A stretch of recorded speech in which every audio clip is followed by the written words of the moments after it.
শিবম দৌড়ে gate number 3-এর দিকে ছুটছে। সে প্রায় গেটে পৌঁছে গিয়েছে, ঠিক তখনই সে এক ব্যক্তির সঙ্গে ধাক্কা খায় এবং মাটিতে পড়ে যায়।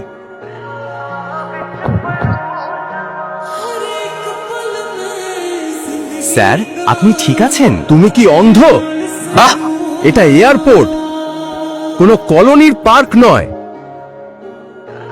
কে এই ভিখারিকে ভেতরে ঢুকতে দিল? আমি তাড়াহুড়ো করছিলাম, তাই ধাক্কা লাগলো। আমাকে যেতে দিন না, হলে আমার ফ্লাইট মিস হয়ে যাবে, দয়া করে। তুমি ফ্লাইটের কথা বলছো? আমি তোমাকে এয়ারপোর্টে 2 মিনিটও দাঁড়াতে দেব না, বুঝলে?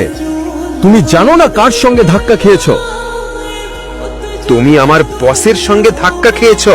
তুমি জানো না উনি কে? উনি প্রাইম এয়ারলাইন্সের মালিক। আমার ফ্লাইট প্রাইম এয়ারলাইন্সের। দয়া করে আমি ক্ষমা চাচ্ছি, এখন ছেড়ে দিন, এটা জরুরি। তোমার জরুরি দরকার আছে? দয়া করে আমাকে যেতে দিন।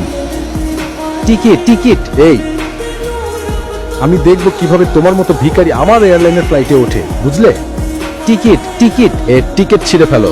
টিকিট। এত সাহস তোদের? কে তোর আমার টিকিট ছিঁড়ে ফেলার?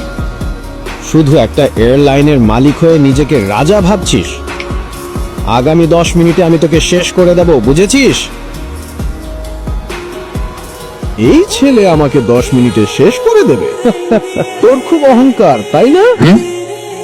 আয়, আমি এখানেই দাঁড়িয়ে আছি, দেখি তো কি করতে পারিস।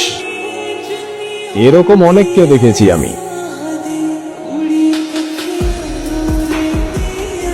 হ্যালো, শুনুন আমার কথা।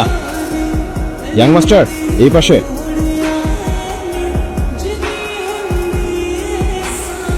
প্রিয় যাত্রীরা, আপনাদের জানানো যাচ্ছে প্রাইম এয়ারলাইনের পরিষেবা সাময়িকভাবে স্থগিত করা হয়েছে। আমরা এই অসুবিধার জন্য আন্তরিকভাবে দুঃখিত। সমস্ত যাত্রীদের অনুরোধ করা হচ্ছে আমাদের হ্যালো। অফিসিয়াল ওয়েবসাইট অথবা হেল্পলাইনে যোগাযোগ অথরিটি। করে তথ্য সংগ্রহ অথরিটি, অথরিটি, আমার অনুমতি ছাড়া, কোনো নোটিশ ছাড়াই এই ঘোষণা কেন হচ্ছে? স্যার, ওপর থেকে তৎক্ষণাৎ নির্দেশ এসেছে। নির্দেশ? আপনার লাইসেন্স বাতিল করা। কি বলছো? প্রাইম এয়ারলাইন্স এখন ব্যান হয়েছে। আপনি যদি কিছু বলতে চান পরে বলবেন। হ্যালো, আমাদের হ্যালো। অফিসিয়াল ওয়েবসাইট অথবা হেল্পলাইনে যোগাযোগ করে তথ্য সংগ্রহ করুন। আমি তো বলেছিলাম 10 মিনিটের মধ্যে তোমাকে শেষ করে দেব। প্রিয় যাত্রীরা, তোমার এয়ারলাইন আপনাদের ব্যান করিয়ে দেব। জানানো যাচ্ছে, প্রাইম এয়ারলাইনের তোমাকে রাস্তায় নিয়ে আসবো। সাময়িকভাবে তুমি স্থগিত একজন করা হয়েছে। সাধারণ মানুষ। আমরা এই অসুবিধার জন্য তুমি কিভাবে এটা করতে পারো? দুঃখিত।